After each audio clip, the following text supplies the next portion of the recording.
जीव पनपने लगा और एक बड़ी काल गणना के बाद यहाँ मानव पैदा हुआ, किंतु उसे किसी प्रकार का बोध नहीं था, किसी भी प्रकार की अभिव्यक्ति की समझ नहीं थी। ना तो उस समय शब्द था, ना कोई वर्णाक्षर। जब ब्रह्मा और विष्णु को प्रेरणा हुई कि देवों के देव महादेव ही इस सृष्टि में शब्द की स्थापना कर सकते हैं, शब्द ब्रह्म का दान दे सकते हैं,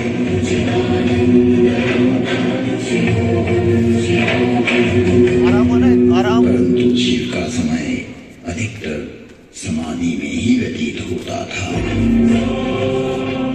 जगत में वेद की स्थापना के लिए, मनुष्यों में, प्राणियों में सत्य, प्रेम और करुणा की भावना प्रकट करने के लिए, शब्द को देह देने के लिए महादेव को समाधि से जगाना अति आवश्यक है।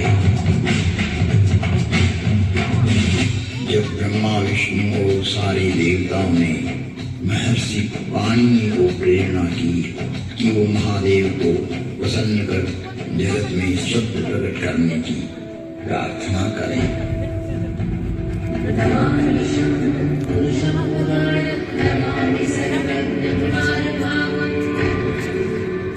महर्षि पाणिनि के निष्क्रिय एवं जगत कल्याण की भावना से की गई तपस्या ने भगवान शिव की समाधि में विघ्न डाला।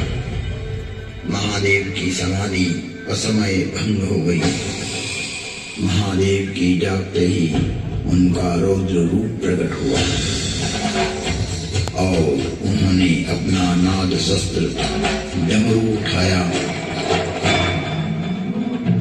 और भयंकर तांडव करने लगे।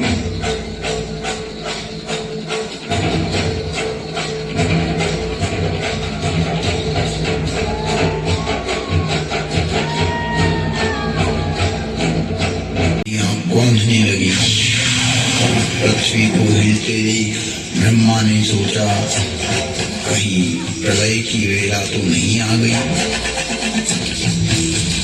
चारों तरफ समुद्र में उफान आ रहा था। हवाएं चक्रवात का रूप लेकर आकाश की ओर बढ़ रही थी। पूरी पृथ्वी अपनी दूरी पर ऐसे डोलने लगी मानो पृथ्वी समुद्र पर तैर रही हो। तब महादेव ने अपना डमरू बजाया और असमय समाधि में हुए विघ्न के कारण तांडव करते हुए मानो अपने इस नाद से संसार को बधिर कर देंगे,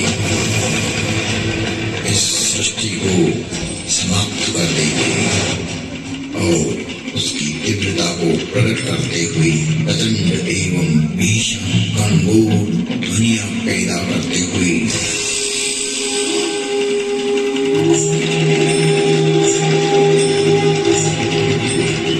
उग्र एवं महिमामय भयंकर डमरुनाद किया, जिससे प्राणी मात्र की श्रवण इंद्रियां लुप्त हो गई।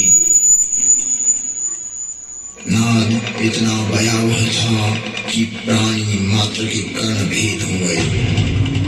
कुछ काल के लिए यह स्थिति बन गई। महादेव तांडव करते हुए अपने उग्र नाद से कुछ ऐसी शाब्दिक रचना की जो आज इस भूमंडल पर शब्द और श्रवण का कारण है, जिसे महर्षि पाणिनि ने अवरुद्ध हुई अपनी श्रवण इंद्रियां पुनः जागृत होने पर शब्दों में पिरोया। जगत कल्याण के लिए महादेव की प्रेरणा से नाद वाद्य से निकली हुई ध्वनियां जो आज इस संसार में व्याप्त है। इस भूमंडल पर कोई भी व्यक्ति किसी भी भाषा में अपनी अभिव्यक्ति करता हो, उसका उद्गम स्रोत महादेव का डमरू ही है।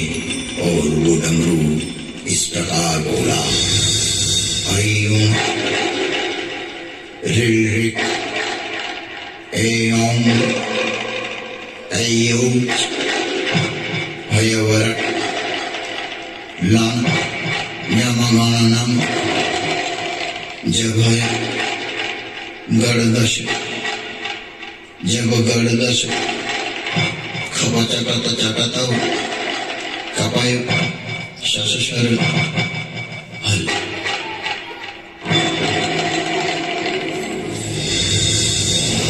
ऐयुं ऋऋक् ऐऔं ऐयौच हयवरट् लं ञमगणनं जभय गणदश जब गणदश खपचकत चकतौ कपय शशशर हल।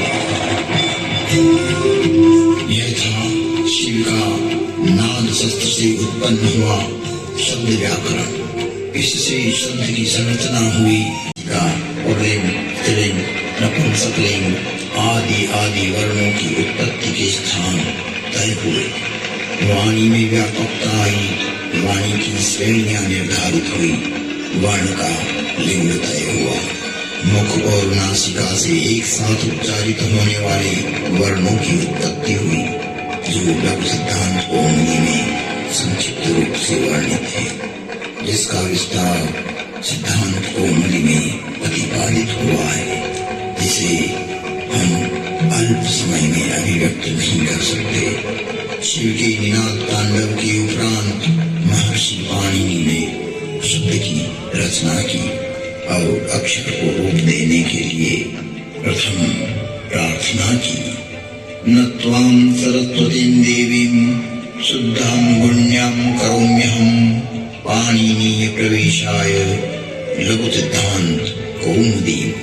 महर्षि पाणिनि ने विनय कर लघु सिद्धांत कौमुदी की रचना की, जो आज इस जगत में सर्व भाषाओं का मूल है, जो कि सनातन है, शाश्वत है।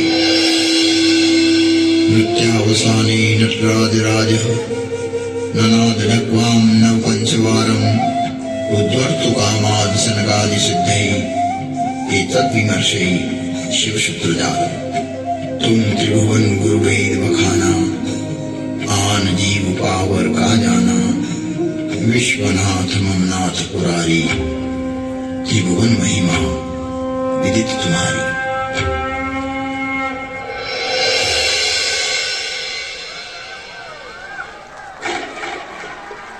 ओम नमः शिवाय।